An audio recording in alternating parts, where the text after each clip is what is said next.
playing defensive back, you know better than anyone that, you're only as good as your next play. Going back, looking at that thing, how have you been able to move on from that from a mental standpoint? And, obviously you had a phenomenal game, but obviously some people will look at that one play in particular. Really the only way is to move on, just learn from it, just watch it, get out of my system. Coach Beamer, Coach White, Coach Grady all talked to me about it.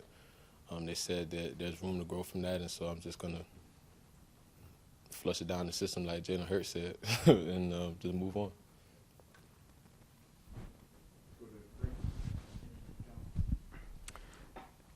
How have you been handling the fact that we see this video not only on all the sports programs, but even non-sports programs, and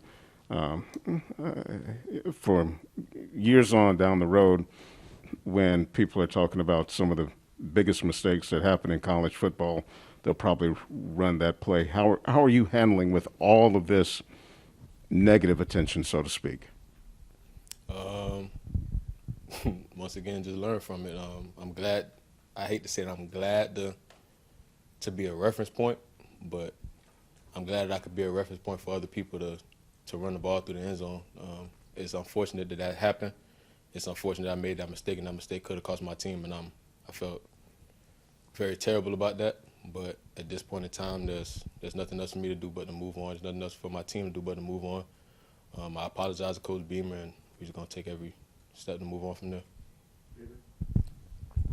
Jahmar, was that an interception that you Yeah, had? absolutely. Absolutely. Absolutely.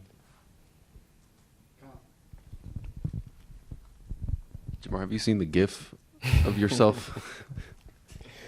One of my good friends, he called me yesterday. He said, you know they made a GIF, right? I was like, no way. Like, no way. He sent it to me. So I was like, dang, that's tough. And I seen myself on Come On, Man, and I was like, wow, that's unfortunate. Yeah. But And you're obviously new to the safety position. Mm-hmm. How has that process gone for you now that you've actually played in some games there? And where do you feel like the most growth is, and where you obviously have to improve a little bit more? The most growth. Y'all remember the last time I was in here and I said backpedaling was the biggest thing I had to improve on? That actually, I had the most growth in that, getting depth in the post, being over the top of receivers. That's where I had the most growth at, and I'll say being more detailed in my responsibilities is another way that I can improve. I can definitely improve on being more detailed in my assignments.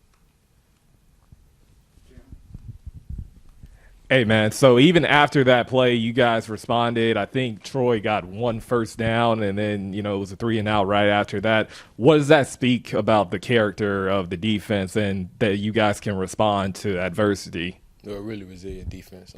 We preach it every day in practice. When Coach Beamer, offense may get a first down in practice, we might get a sack in practice, and Coach Beamer still get an offensive first down. We don't complain. We just step right back up and keep on going. So that resiliency, it was trained in practice all through fall camp, trained in practice up until now. So now it's just a force of habit. We're just so much of a resilient defense, and we just fight until we can't fight anymore. And this weekend, I guess you'll have an opportunity to keep playing some more, obviously, with RJ being down for a little bit. What does that mean to you to know you have another opportunity to step out and help the team? It's a great opportunity. I'm glad that I have this opportunity to learn and to grow from the mistakes that I made last game. I made quite a few mistakes last game, and I'm very fortunate that I get to be in this game for at least a half on Saturday and continue to grow.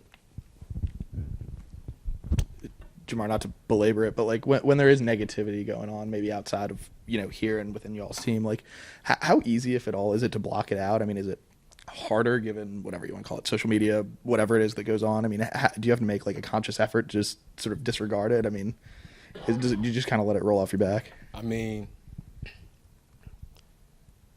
I let it roll off my back because I understand that playing football, this is what I signed up for. Like, at the end of the day, I know that I signed up for positive. I've signed up for negative. I signed up for good comments, bad comments. I signed up for criticism. I know what I signed up for by playing football, and especially playing football in the SEC at the biggest conference. So I take it with a grain of salt. I read a few of them, push them to the side, and just keep moving and keep going. And on a more positive note, obviously the punt block you got, pushed the guy into the punter. I mean, what did you kind of see on that play? How did it kind of unfold for you? It's funny because Coach Limbo pretty much drew the block up in the dirt. Like it was funny. Like he came in the locker room. He said, "Okay, we're gonna do this, and this." So we just went out and it worked. So it was pretty funny. But it worked that way. But that's how it happened.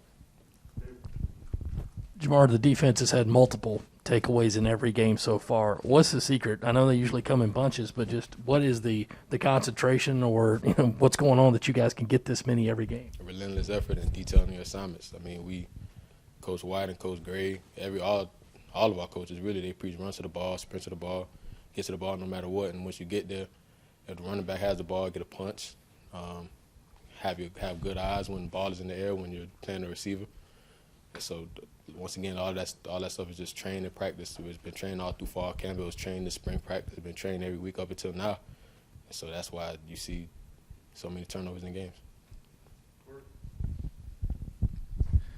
Jahmar, you guys fully prepared to potentially be on the field for almost 100 plays on Saturday? I mean, what's the challenge of facing an offense that really prides itself on running as many plays as possible? The challenge is being detailed in your assignment. I mean, be detailed in what you have to do for the one play, get right back up, sprint back to get a line, and look to the sideline for the next call. So we practiced a lot of that today. Excuse me. Offense with a lot of tempo today. Scout offense with a lot of tempo today. So we're getting a good groove of it. Jahmar, kind of sticking with that, what have you seen from Tennessee in the film you've been able to look at them, and how big of a test will this offense that obviously likes to take some shots be on the secondary? Tennessee is a very good offense. They have very good offensive line, very good quarterback, very good running backs, very explosive receivers. And once again, we just have to be detailed in our assignment. We have to have great eyes. We have to be able to play our man, play tight coverage on our man. We have to be able to play our leverages. We have to be able to stay in the post when we're supposed to be in the post.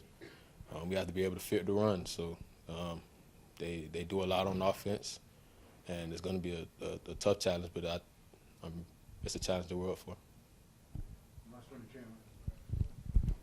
Playing against a dual threat quarterback, what challenge does that bring, to your position and to the secondary? Shoot, once again, you have to have great eyes, great eye discipline. They try to do a lot of motions and stuff to get your eyes in the wrong place so the quarterback can take off and run. So you have to be disciplined on our eyes, really.